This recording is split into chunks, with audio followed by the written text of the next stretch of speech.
Today, let's discuss something that many of us are doing without even realizing it. Something that keeps draining our energy day after day and yet feels like the most relevant thing to do. Is that quiet but constant grip of the need to control every possible aspect of your life. Whether it's trying to predict every potential outcome of situations, overthinking every possible decision, rehearsing upcoming conversations in your mind, measuring the words and feelings you express in front of others so that you're never caught off guard, or just trying to micromanage every task of your daily life down to the smallest detail. But let me tell you a harsh truth. Excessive control doesn't represent power. It just represents our instinct to fight for our survival and self-protection. It masks patterns of inner insecurity, fear of failure, and fear of rejection, which are deeply rooted in the subconscious mind. And yet, that need to control everything often grows from experienced pain early in life, which unfortunately we still don't allow ourselves to fully acknowledge and release. Maybe you had to grow up too fast by having to carry many responsibilities from a very young age. For instance, you had to work to earn money or look after an incapable parent or a sibling. Maybe your parents are emotionally unstable, immature, or unpredictable, and you quickly became the premature grown-up of the family who had to balance between living an unsupportive or even toxic family environment and carrying your own responsibilities. You learn to rely on no one but yourself to survive and manage your life. And throughout the years, you have gradually formed a limiting belief that sounds more or less like, I can only feel safe and secure enough in my life if I manage everything on my own. Maybe you're the kind of person who is always planning everything ahead without leaving anything to happen just by chance. Now, don't get me wrong. It's great that you like certainty and that you thrive in having clear structure of everything that you do.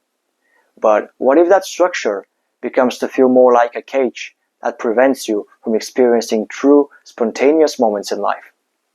What if that urge to control puts you into too much stress and makes you exhausted not just physically, but also mentally and emotionally? Now ask yourself, when was the last time I allowed myself to act from the state of total relaxation without the need to control everything? Maybe it was a week, a month, a year ago, or even worse, that you don't remember. See, excessive control makes you spin in a vicious circle, because the harder you try to manage everything within and around you, the more tension you feel, because there's always something else to control. And if for some reason you can't control something, you start to feel anxious and ultimately to blame yourself for not being good enough. Because control is a form of coping mechanism. It might have helped you before, when you were young and vulnerable, when you were trying to survive by protecting your heart, your stability, and your sense of identity. But now, as you're grown up, that urge to control does rather the opposite. It keeps you stuck and hesitant. It makes your body feel tense. You become more impatient and lose your temper easily. And you become excessively reactive, even in minor daily situations. And the worst part, you become disconnected from the natural flow of life. Disconnected from true joy and spontaneity. Disconnected from yourself, from your human nature, because you simply don't allow yourself to make mistakes.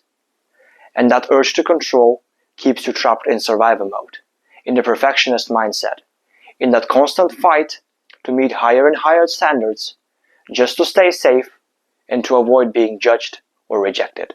Now, I want you to pause and ask yourself these questions. Where in my life am I holding too tightly?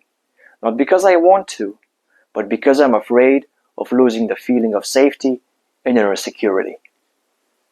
What's my fear beneath my urge to control everything in my life?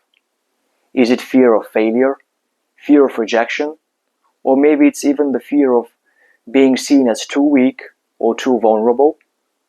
And when was the last time I allowed myself to fully let go of the need to control? Dear friends, letting go of the need to control every single aspect of your life doesn't mean giving up. It means giving yourself permission to stop managing your life and finally start experiencing it fully. It's about stepping out of the fight or flight loop and stepping forward in life with full presence. It means accepting life's uncertainty and believing that you're strong enough to handle it even when you don't know what it will bring you next.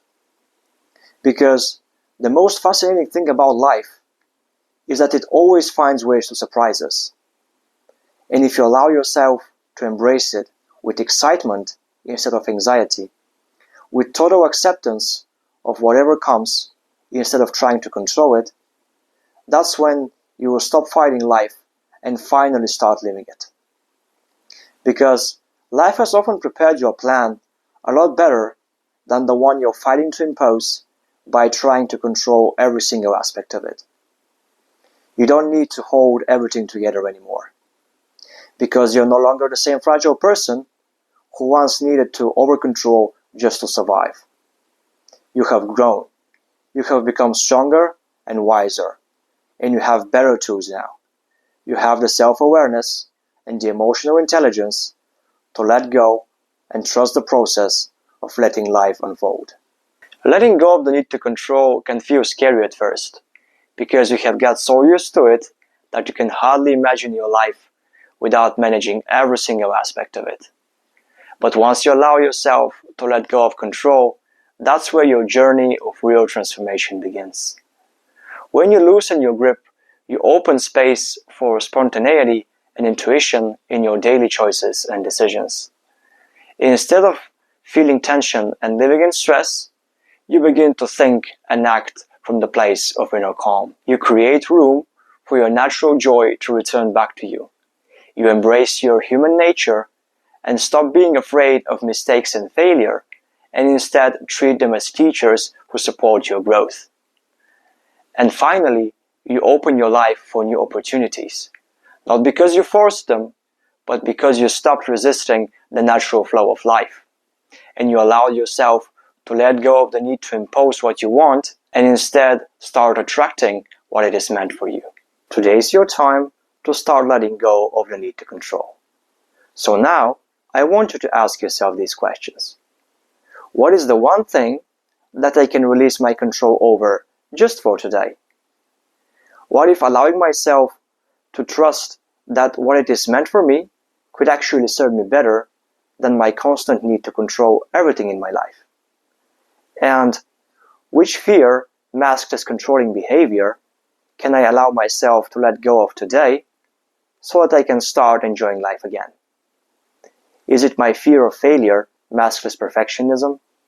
My fear of rejection masked as people-pleasing? Or perhaps it's my fear of being seen as weak or too vulnerable, masked behind overly composed behavior? Dear friends, the moment you free yourself from the illusion that you have to manage every single aspect of your life just to stay safe, that's when you start seeing yourself from a totally different angle. You begin to accept that it is normal and human to make mistakes and fail. You allow moments of spontaneity in your life to happen naturally. You trust that what it is meant for you will naturally find you without the need to force or chase it. You simply attract it. And most importantly, you start treating letting go of control not as weakness, but as a powerful act of courage. And in that courage, you find the inner peace you have been longing for throughout your entire life. It was an absolute pleasure filming this video for you, dear friends. Please take your time and reflect on the questions which will be in the video's description. If you enjoyed it, please leave a like and share the video, and subscribe to the Limitless Minds Academy channel. Thank you so much for watching. I'm looking forward to seeing you in our next episode. And until then, stay safe.